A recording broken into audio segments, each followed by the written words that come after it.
Good morning again. While they're finishing serving the last of the breakfast, we want to go ahead and pick up the program.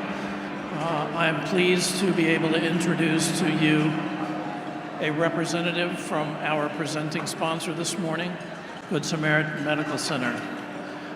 Dr. Nicholas Sama is a board-certified orthopedic surgeon with fellowship training in trauma and reconstructive surgery. He specializes in the treatment of complex fractures in the arms and legs. He's been a member of the medical community in South Florida since 2005. Dr. Sama prides himself in always trying to provide compassionate, comprehensive care. He strives to ensure that each patient understands their orthopedic condition and the treatment options that he outlines for them thereafter. Dr. Sama completed his medical training at the University of Miami School of Medicine. He then completed his orthopedic trauma and reconstruction fellowship at Hospital for Special Surgery, the Weill Cornell Medical College. The scope of his practice includes evaluation and non-operative care of problems with bones, muscles, tendons, ligaments, as well as the treatment of arthritic conditions.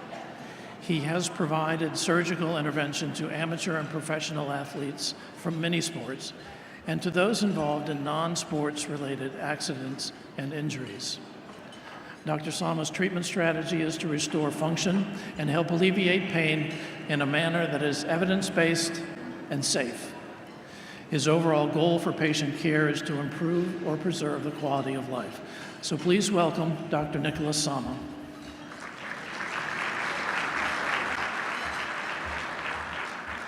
Good morning. First and foremost, I would like to say thank you for the wonderful opportunity to be here today representing Good Samaritan Medical Center and Palm Beach County Health Network. It's truly an honor. I'm an orthopedic surgeon and the medical director of orthopedic surgery at Good Samaritan Medical Center. I've been in practice and a part of the medical community here in South Florida for the past 18 years. Before I begin to share my story, I would like to share a quick video about Good Samaritan Medical Center.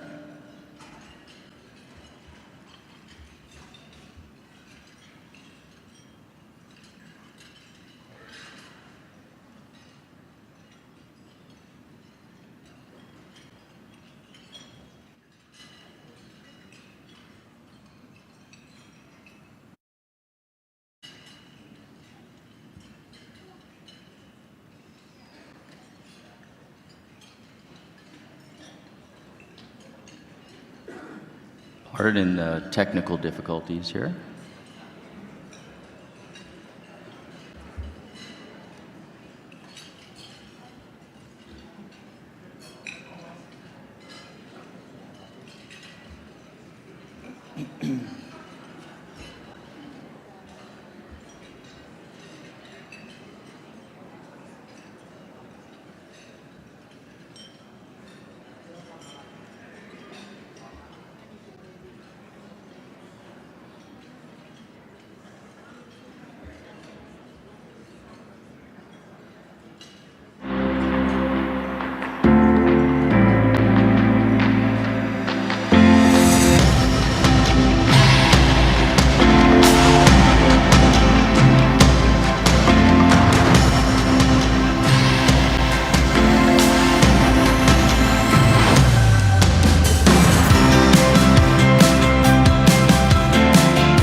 My first 15 years in practice were spent primarily in Palm Beach County's western communities. I was fortunate enough to be part of a thriving private practice. I had accomplished all that I could as an individual physician. But the impact that I wanted to have on my community fell short because I was not part of a team. 3 years ago now, I joined the nationally and internationally renowned Musculoskeletal Institute Hospital for Special Surgery. HSS was founded in New York in 1863. Over the past 160 years, they've created what is recognized as the standards of care for the orthopedic patient. This is evidenced by being ranked #1 for 13 consecutive years by U.S. News & World Report. In January of 2020, HSS opened its doors in Palm Beach in collaboration with Good Samaritan Medical Center and CEO Sherry Montgomery. It's here, with a combined 260 years of medical care, that I found myself surrounded by a network of like-minded professionals, dedicated and devoted to making an indelible, positive mark on the delivery of orthopedic and non-orthopedic care to the individuals we all call our neighbors. While success can be defined in many ways, a universally accepted view of a successful healthcare system is one that is accessible, affordable, and efficient. The treatment regimens and protocols are evidence-based and lead to predictable and reproducible results with the lowest of complication rates and the greatest patient satisfaction. At Good Samaritan Medical Center, we offer a comprehensive state-of-the-art orthopedic program. Our team of board-certified orthopedic physicians, certified nurses, and specially trained therapists offer a higher level of expertise in caring for orthopedic patients. We offer minimally invasive robotic surgery through the Mako robotic system. In fact, we're proud to say that Good Samaritan has the largest robotics program in all of Palm Beach County. Our program is complemented by a full-time orthopedic navigator, VIP concierge suites offering private rooms for your recovery, and on-site physical and occupational and recreational therapy to prepare you for your discharge home. Here's just an overview of what we've been able to accomplish. Over the past 3 years, over 6,000 orthopedic and spine procedures were performed collectively between the two entities. These surgical case types include shoulder, hip, and knee replacements, tendon and ligament reconstructions, the surgical treatment of fractures, as well as disorders of the spine. The complication rate, less than 1%. Readmission rate to the hospital, less than 1%. And all this, the majority of the cases, were performed with regional anesthesia. These achievements were accomplished amidst the pandemic with staff and resource shortages. They are truly a testament to what can be done when a community comes together as a collective, selfless, and organized unit. At this time, I would like to close with a testimonial video from one of our patients.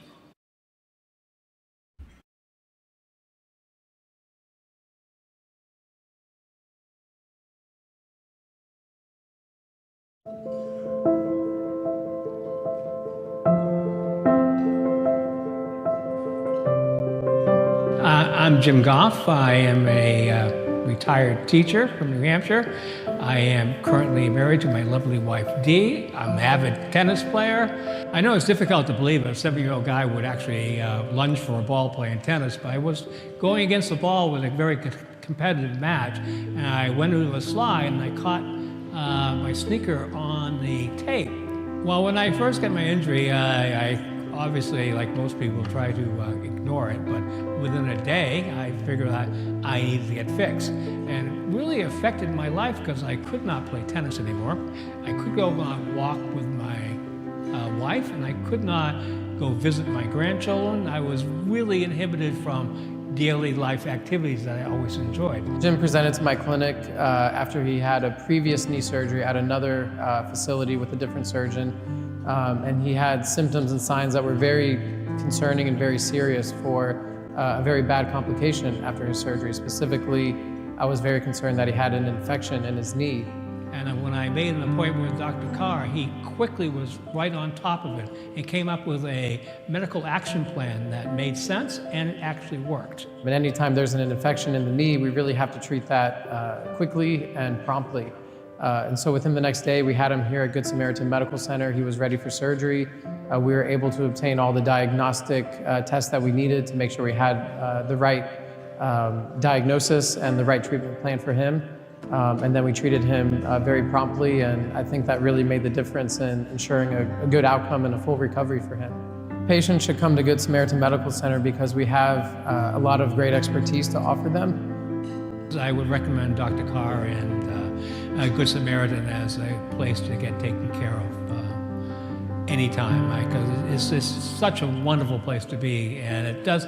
I believe that atmosphere really helps in the healing process.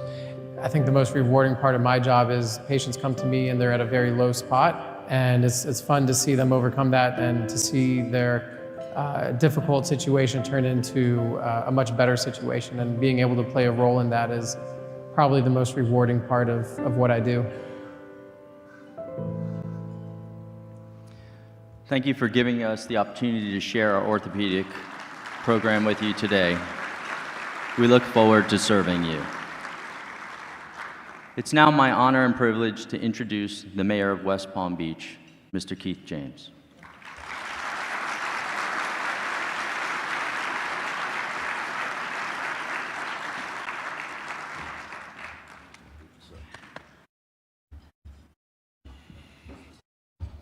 Good morning, everyone.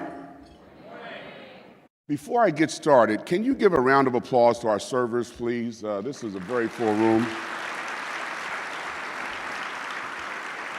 We certainly want to thank them for all of their hard work this morning. And thank all of you for being here. It is a tremendous honor to be with you this morning for my fourth State of the City address. I'm happy to report it won't be my last. Thank you. Before I move on, though, I do want to thank a few people and business partners, certainly to the Chamber of Commerce of the Palm Beaches, especially Chamber CEO Donald Burgess, Chamber Board Chairman Bob Diffendorfer, and the entire Board of Directors. Thank you for graciously hosting this morning's annual State of the City breakfast, an event I look forward to each and every year. For more than a century, the Chamber has worked diligently to advance our community's civic, economic, and industrial interests. West Palm Beach is a better city because of your collaborative efforts. To all the sponsors who are supporting this event, especially Good Samaritan Medical Center, the Hanley Foundation, and University of Miami Health System, thank you so much for your support. To the West Palm Beach City Commissioners, to whom I owe a special debt of gratitude for partnering with me in leadership and improving service to the residents of and businesses located within our city. Thank you so much, Commissioners. Starting with Commission President Christy Fox, representing the district where we now sit, District 3. District 1 Commissioner Kathleen Ward. District 2 Commissioner Shalonda Warren. District 4 Commissioner Joe Peduzzi. And District 5 Commissioner Christina Lambert.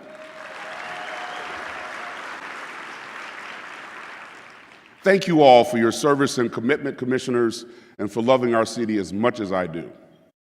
To County Administrator Videnia Baker and County Mayor Greg Weiss, our partnership with Palm Beach County under your leadership has helped make West Palm Beach and Palm Beach County stronger communities and better places in which to live, work, and play. To the 1,700 employees of the City of West Palm Beach, thank you for all of your hard work.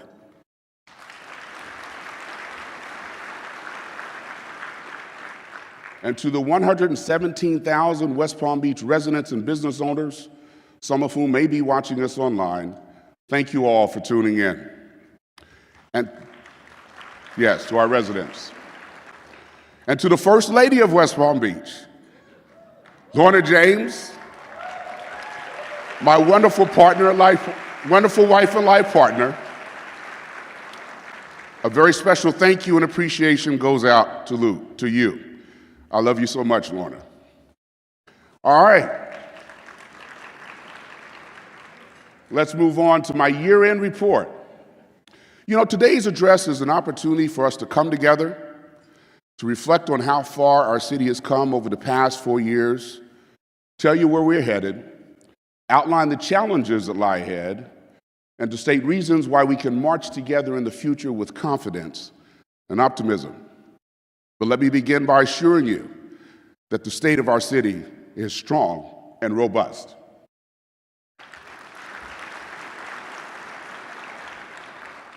Ladies and gentlemen, West Palm Beach is experiencing transformational growth. Growth that our city has not seen since Henry Flagler first brought the railroad to town. However, we are just getting started, and the best is yet to come. Let me be clear. I am not just hopeful about our city's economic future. I am resoundingly confident. Now, having said that, I do want to stress the importance of strong leadership, especially when experiencing transformational growth. Leadership must be collective in moments like this. Together, we must have the courage to create a better, stronger, and more resilient community. As leadership guru Warren Bennis said, leadership is the capacity to translate vision into reality. As you know, we do have a vision for West Palm Beach, and together over the past 4 years, we have had the courage to accomplish so many amazing things.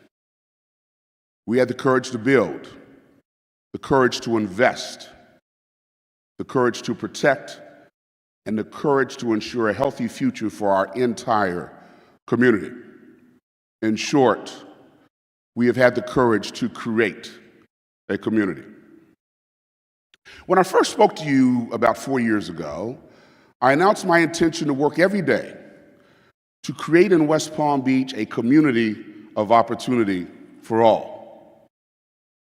4 years later, that promise still resonates and motivates me. And yes, we have had the courage to create an exceptional community. In fact, our city received national recognition from livability.com 2 years in a row, naming West Palm Beach in the top 100 best places to live in America.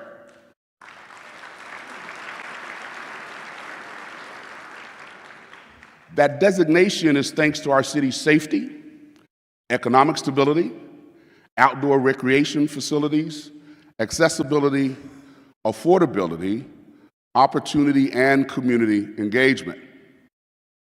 Our city is also getting a lot of attention and topping several prestigious lists. Let me share a few highlights. Travel and Leisure has named West Palm Beach as one of the best places to live in Florida. Apple News, Travel and Leisure has named West Palm Beach as one of the top 9 best places to live in Florida. Forbes ranked West Palm Beach as the #1 city in Florida for business and careers and put us on their list of neighborhoods to watch. Our Green Market was voted the #1 farmers market in the United States 2 years in a row by readers of USA Today. Our parks and recreational areas, festivals and events, Holiday Lights and Mandel Library have also won numerous awards. We have so much to be proud of in this great city. My friends, the secret is out. West Palm Beach is getting tremendous attention and taking a leading position as one of the best places to live, work, and play in the United States of America.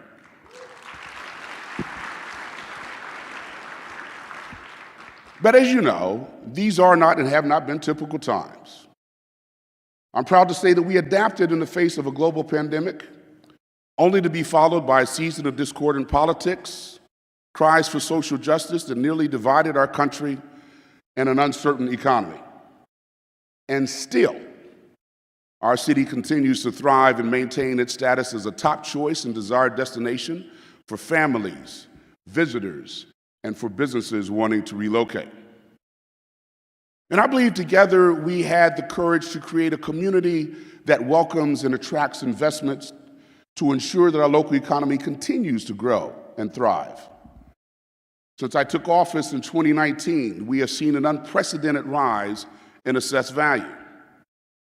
Property values in West Palm Beach have increased more than 25%. That deserves a round of applause.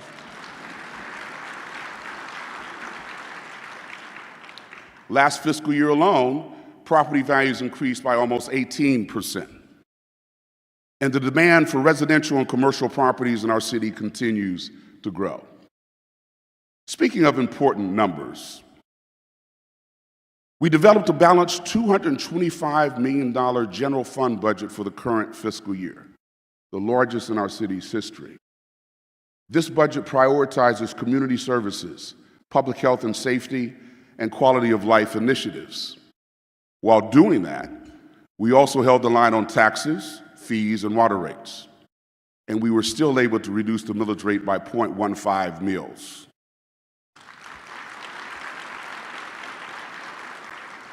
By the way, millage rates have not been reduced in this city in 15 years. I want to publicly thank City Administrator Faye Johnson for her professional assistance and wisdom in navigating us through these challenging fiscal times. Thank you so much, Faye.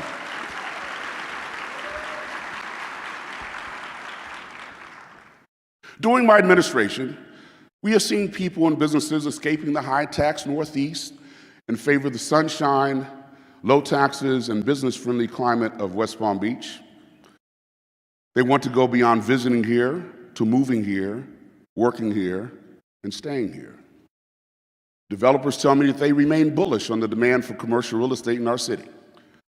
Last year, as a sign of our city's economic strength, we assisted with the relocation or expansion of 30 new companies, bringing more than 3,600 highly compensated jobs to our city.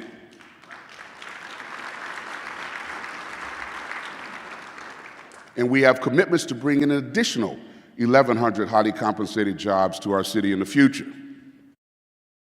Ladies and gentlemen, we now have the full attention of everyone from Wall Street to Main Street, thanks to our image as a carless highway to continued success.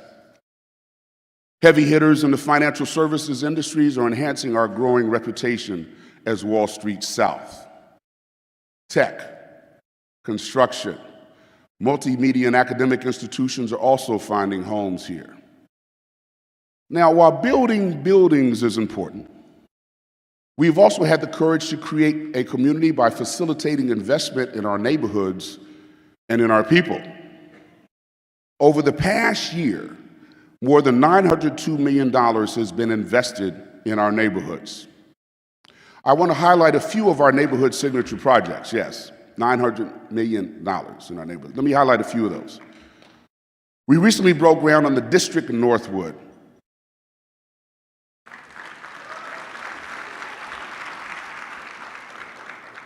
This highly anticipated project is a mixed-use development and will feature 60,000 square feet of commercial and retail space, a grocery store, dining and entertainment options, and a residential complex. The complex will consist of 382 housing units, 10% of which will be for workforce housing. This will be a true anchor and a game changer for the north end of our city.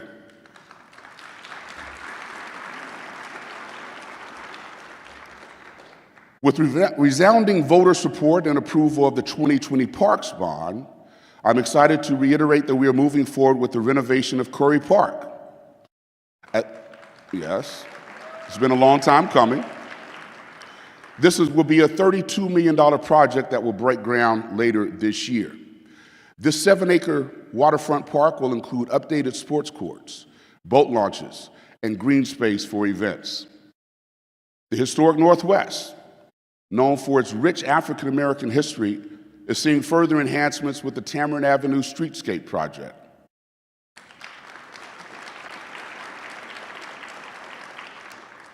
This $23 million project includes new infrastructure, including the replacement of a 100-year-old water main, as well as undergrounding overhead utilities, improving sidewalks, lighting, and landscaping. Nora is the next great neighborhood for West Palm Beach, and is just around the corner on North Railroad Avenue. This $170 million project will renew a city street and will be home to new restaurants, retail, office, hotel, and residential spaces. Nora combines our historic excellence with modern flair that prioritizes place, and human interactions. Our new Fire Station 8 is fully staffed and equipped for the first time in the city's history.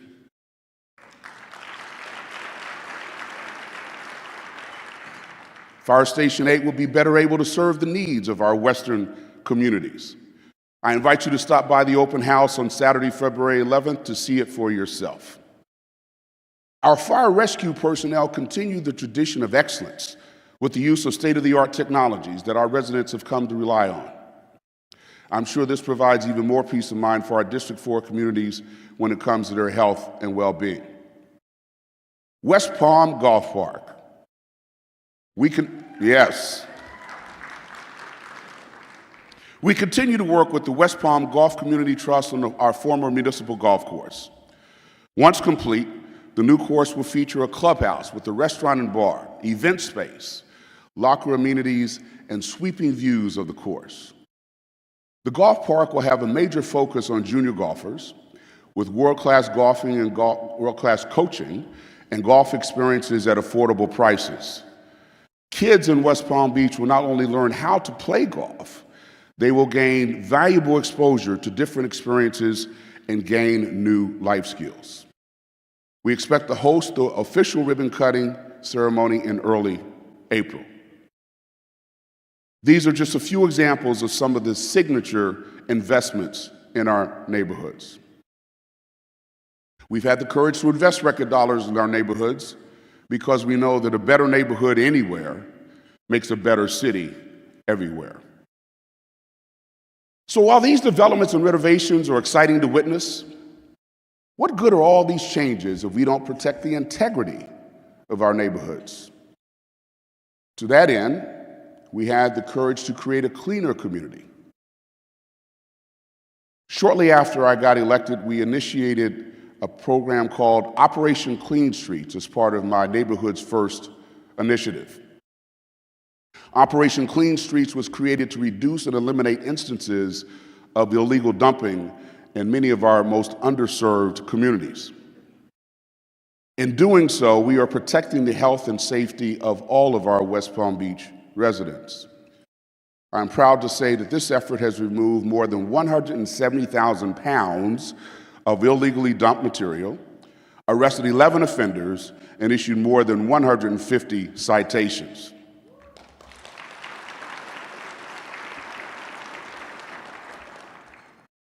We also had the courage to enhance our community by upgrading our city roads and infrastructure. Last year, the city completed infrastructure projects totaling $48 million throughout our city.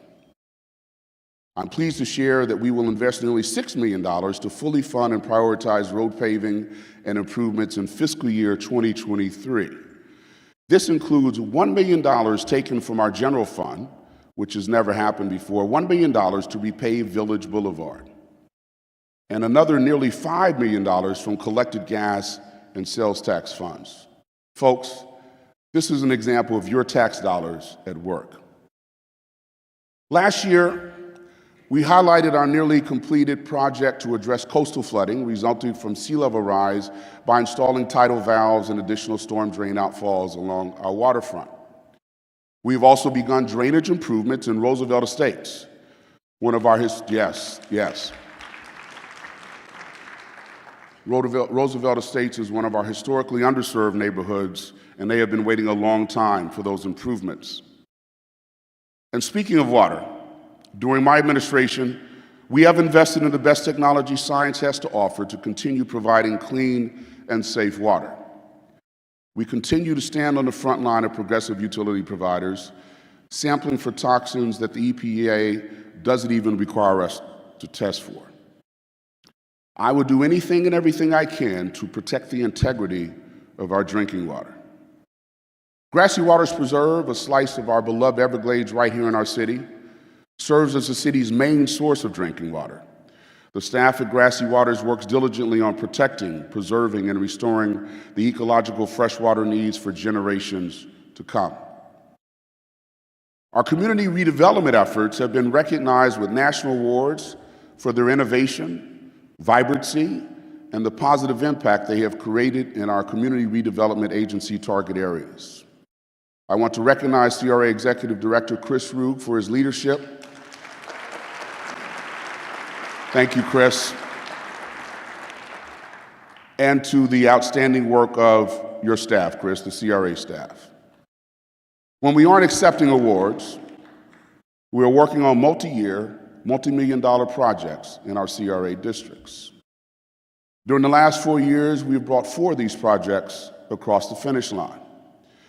The award-winning Clematis Streetscape, the downtown revitalization project that significantly improved our iconic Clematis Street with wider sidewalks, more shade trees, and narrow traffic lanes as traffic calming measures.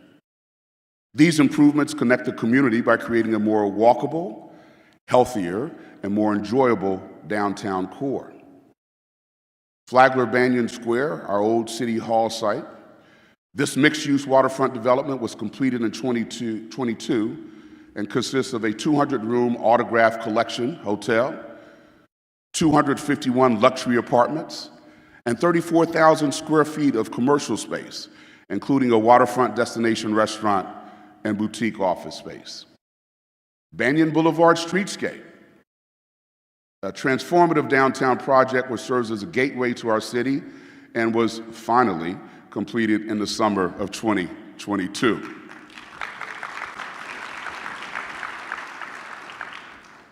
That project connects our downtown corridor with our historic Northwest neighborhoods and features new lush vegetation, elevated bicycle lanes, traffic calming devices, drainage improvements, new lighting, crosswalks, and signals.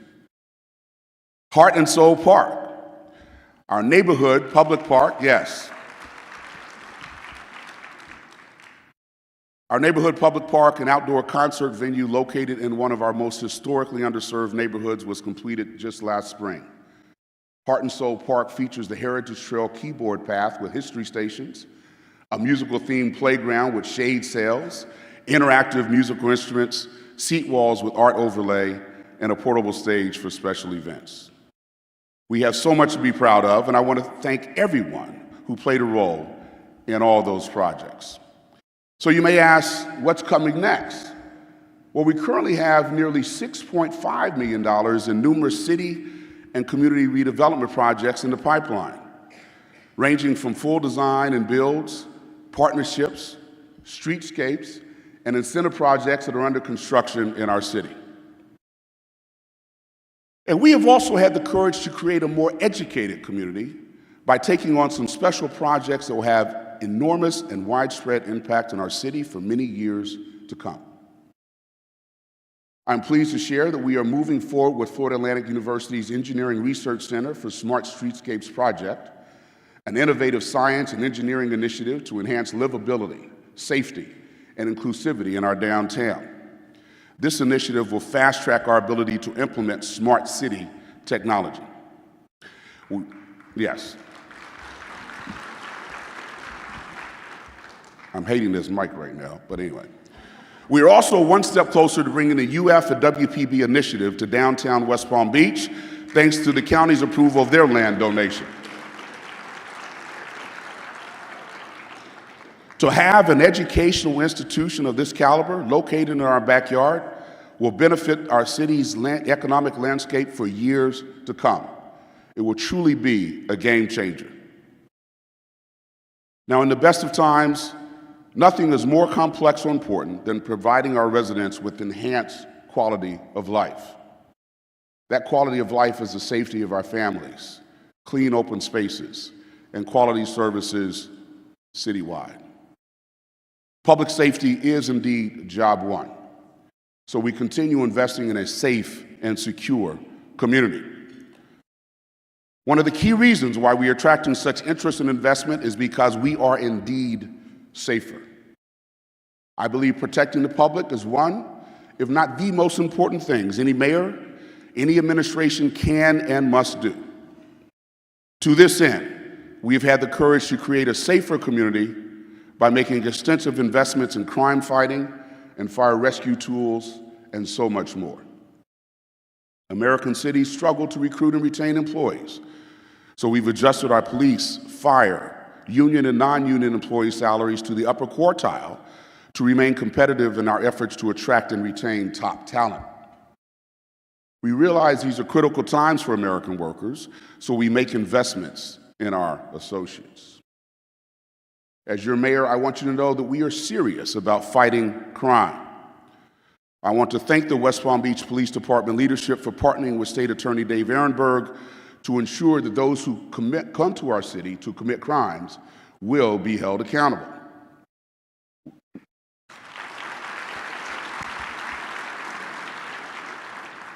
We've also let our legislators and judicial system partners know that repeat offenders must stay off of our streets and not be released within hours of their arrest.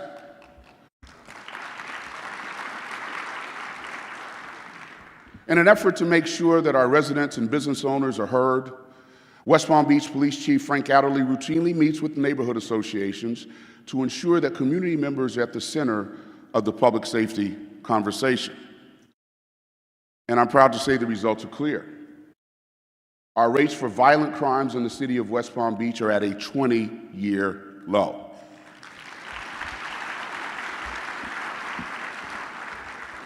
Most importantly, we are a safer city than has been seen in the last 2 decades because of the work of our first responders. However, with people returning to the workplace following a 2-year pandemic, we have seen an increase in auto theft and auto burglary. Despite this, the city remains 9% below our 5-year average for crime. Now, we all know these thefts are preventable, so please remember to lock your vehicle and take your keys. With your help, we can reduce or eliminate even those crimes. Let me give you an example of some of the innovative work that our police department is doing. Last year, our chief commissioned a special operation under the direction of the Special Investigations Division to reduce criminal activity in the Broadway corridor. The goal of the detail was to combat violent crimes and quality of life issues, and it has proven to be effective. In just 5 months, our officers filed more than 1,000 police reports, which included arrests, traffic stops, citations, warnings, and field interviews. Now, public safety also includes our brave West Palm Beach firefighters under the leadership of Fire Chief Diana Matty.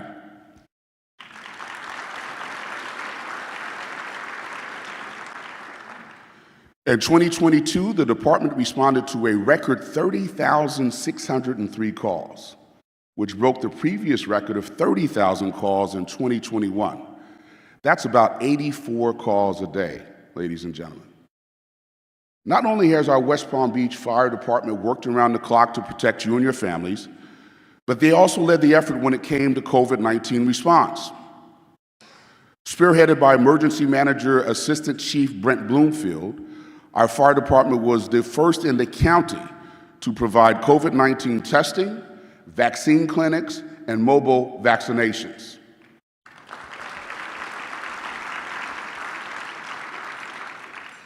I am so honored to have such outstanding professionals on our West Palm Beach team. Thank you to each and every one of our first responders. Your service is beyond appreciated.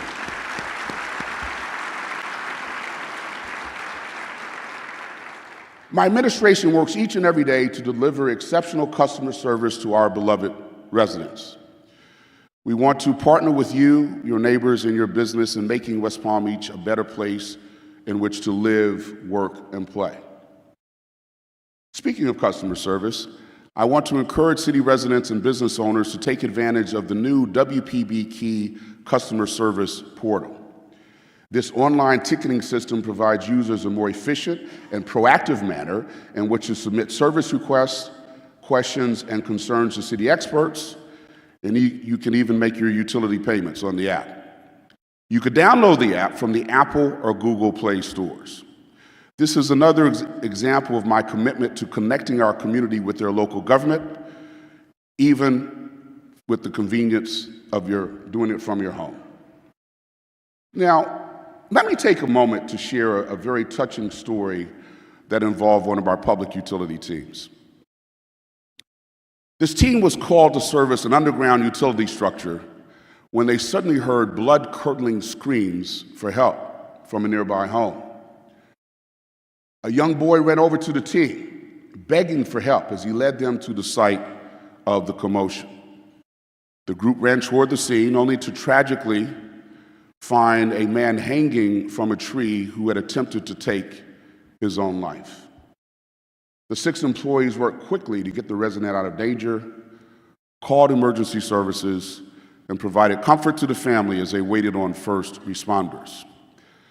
Thankfully, the resident recovered, and he later met with the team to express his gratitude for them saving his life. Now, after hearing of such a harrowing ordeal and their heroic response, I thought it was only appropriate that I recognize the men for going above and beyond their usual duties. During the recognition ceremony, the men were so humble and unassuming and simply said, "Mayor, it's no big deal. We're just doing our job." Well, you know, it's a big deal to me. Their job as utility workers was not to save lives. So if you don't mind, I'd like to recognize them today for going above and beyond their call of duty. Please join me in showing our collective gratitude to Charles Baker, Roger Johnson, Max Rogers, Mac Miller, Brandon Joe, and Kyle Burrell. Gentlemen, please stand for your recognition.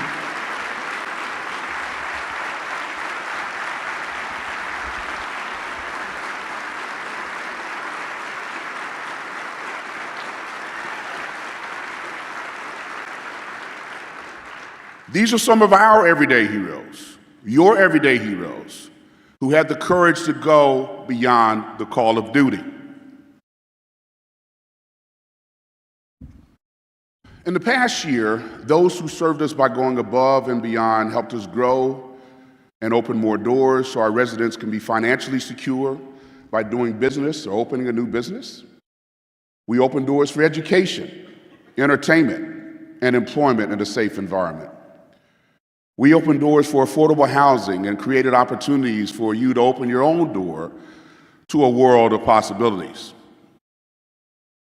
Now, as your mayor, I am faced with many challenges. Some we could solve with added resources and focus, and some we simply cannot. Providing more affordable housing and addressing the homeless crisis are issues on which we continue to work each and every day. I assure you, I am committed to focusing on both crises during my term as mayor of West Palm Beach. When I announced my 603 initiative last year, the goal was to add at least 600 units of workforce housing before the end of my first term.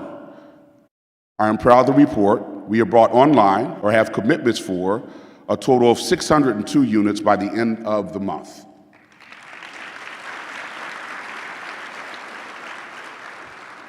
Ladies and gentlemen, we have exceeded that goal. We've checked that box, but it won't stop there. To that end, we recognize that housing costs remain too high for too many. We continue to work with the private sector to bring more workforce housing units to West Palm Beach. Through a new ordinance we recently adopted, we are incentivizing height and density for developers when they provide workforce housing in our downtown, and that does seem to be working. Also, like many cities all over the United States, we continue to be challenged by the number of people experiencing homelessness. At the start of my administration, the city had 1 full-time employee doing homeless outreach. As part of our enhanced homelessness efforts, I'm pleased to share that we now have 10 full-time employees as part of our homelessness outreach team.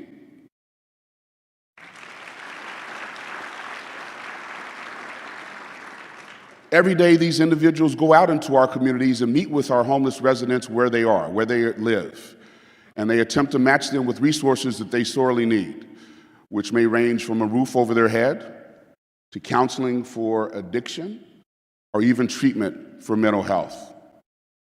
Soon, the new Eva W. Mack Community Hub will be open to the public, connecting our at-risk population to life-changing services historically provided through the Vickers House.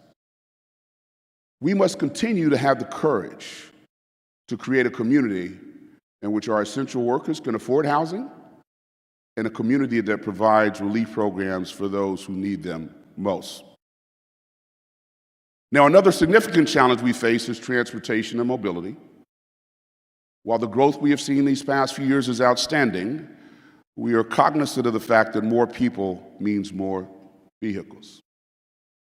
Not long ago, Clematis Street was virtually closed for business after 5 p.m. Thankfully, those times have changed. We continue analyzing mobility options to identify what works best for our residents and businesses. It is all about moving people and not cars. Now, this is a good problem, faced not by just us, but also the county and other municipalities in the region. So we have partnered with the Transportation Planning Agency, Brightline, Tri-Rail, PalmTran, and others to encourage commuters to consider alternate mobility methods. We are not about growing just for growth's sake. We must have the courage to create a community that moves people efficiently and safely. The opportunity to work hand in hand with our residents and partners to address immediate concerns is always welcome. But unfortunately, there are simply some challenges that cannot be addressed so easily. Global climate change, sea level rise, and more powerful storms are out of our control. But we are doing everything we can to learn more, plan better, and become more resilient. With this in mind, we conducted a vulnerability study for our city, which helped us determine areas most at risk, along with steps we can take to be more prepared. We must have the courage to create a resilient and sustainable community. My friends, West Palm Beach is witnessing the dawn of an age and growth and prosperity not seen in decades. However, I would consider my job incomplete if this success did not touch the lives of all residents. We cannot and must not leave any zip code behind. Now, what keeps me up at night is ensuring that the train of opportunity that has pulled into our city leaves no one behind. This is my absolute commitment to the West Palm Beach community. I want to mention a few programs that demonstrate our courage to create a more inclusive community. The Mayor's Jumpstart Academy was designed to increase the number of entrepreneurs in communities of color. Studies have shown that having strong entrepreneurial ecosystems lead to healthier, more resilient communities. Creativity and ingenuity do not know a skin color or a zip code. Participants in the Jumpstart Academy leave the program with a deeper understanding of how to create a sustainable business, articulate their business models, and repeat the process with their next great idea. Thank you so much to the Urban League of Palm Beach County, co-starters, and Justine Peterson for partnering with us on this truly life-changing program.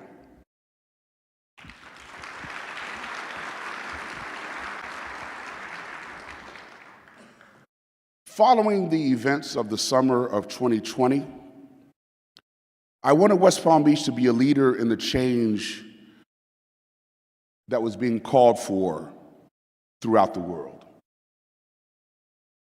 So I created the Mayor's Task Force for Racial and Ethnic Equality.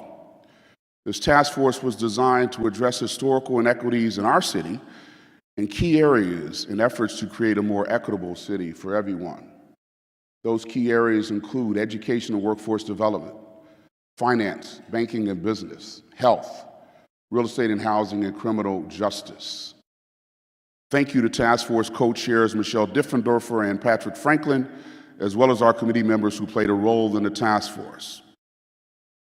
We are dedicated to making sure our business partners reflect the diversity and talents of our residential population. Led by Director Frank Hayden, the Office of Small Minority Women Business Program oversees initiatives designed to ensure fair business practices in West Palm Beach. Transformational growth must be inclusive. This is not the first growth spurt that West Palm Beach has seen. But unfortunately, in the past, certain communities, certain neighborhoods have historically been left out and left behind. That will not happen on my watch, ladies and gentlemen.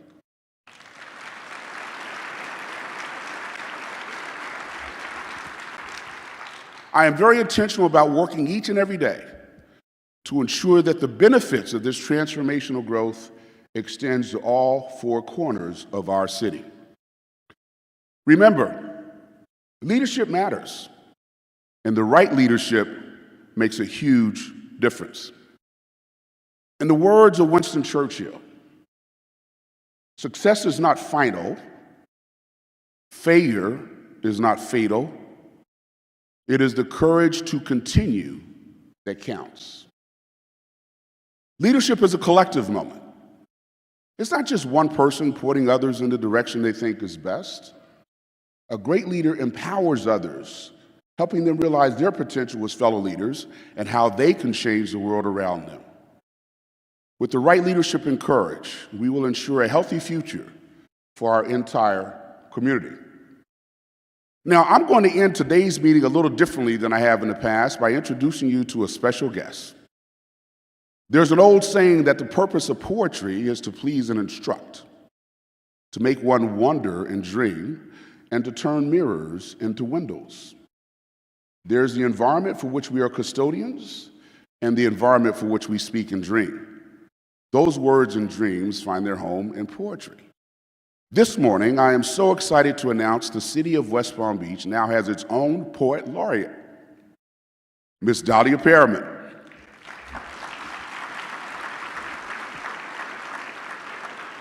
This talented artist has composed an original poem about our beloved city of West Palm Beach, which will be shared for the first time right here, right now.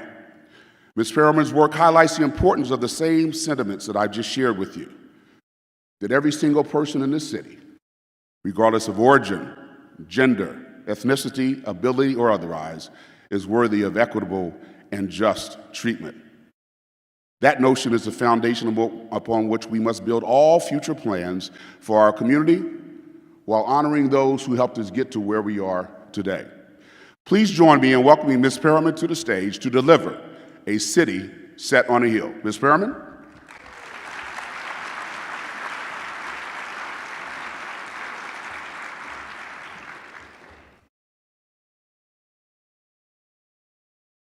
A city set on a hill. This land predates you by 500 years. Any census taker, reporter, or blogger can tell you of a native settler's triumphs, but you can never know their tears.